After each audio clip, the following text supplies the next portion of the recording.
Veneto quest'anno ha ospitato un grande evento internazionale, il Mondiale Pre-Juniores maschile.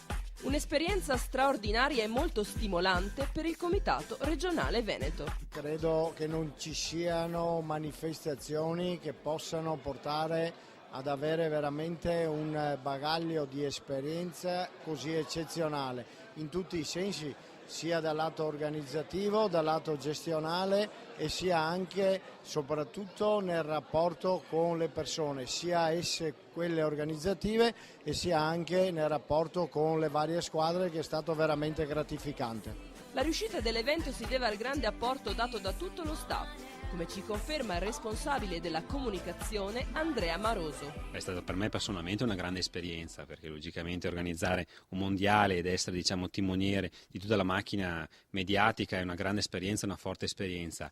È logico che è un'esperienza che va condivisa con tutte le persone che abbiamo lavorato negli uffici stampa di Bassano del Grappa e di Jesolo. La forza del comitato organizzatore è stata quella di coinvolgere i comitati provinciali, in particolar modo quello di Venezia e Vicenza, e un gran numero di volontari. Siamo stati molto soddisfatti del risultato del nostro mondiale, perché anche se il lavoro in un mese di agosto caldissimo è stato intenso, abbiamo ricevuto un grandissimo aiuto da parte di tutte le società, da parte di tutti gli appassionati e i volontari che ci hanno dato una mano.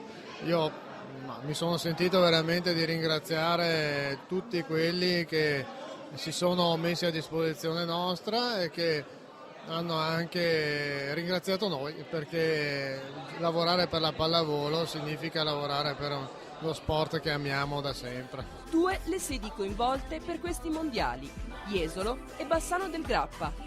La località veneziana, da sempre in prima fila nell'organizzazione di eventi, ha ospitato la finalissima che ha visto trionfare la squadra serba. È stata un'esperienza meravigliosa, soprattutto dal punto di vista organizzativo. Noi avevamo il compito di gestire l'organizzazione sulla piazza di Jesolo.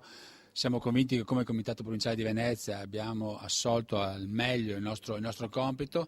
Era un impegno difficile, perché la Federazione Internazionale è molto rigorosa, pretende molto, ma penso che Venezia e la pallavolo veneziana sia stata all'altezza della situazione. Bassano del Grappa, sede del girone della squadra italiana nella prima fase del mondiale, ha confermato la propria disponibilità ad ospitare eventi di caratura internazionale. Abbiamo visto che la città è pronta e quindi ci auguriamo che sia il primo di altri eventi per Bassano.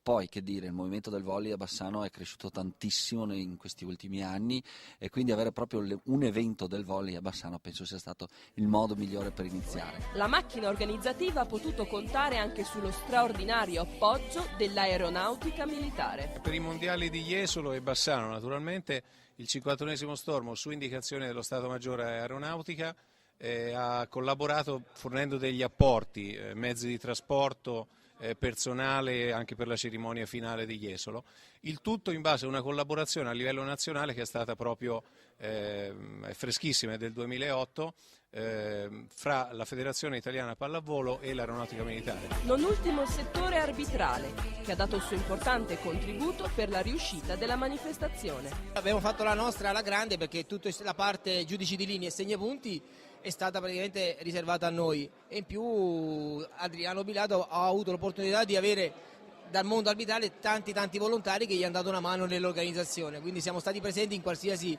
settore.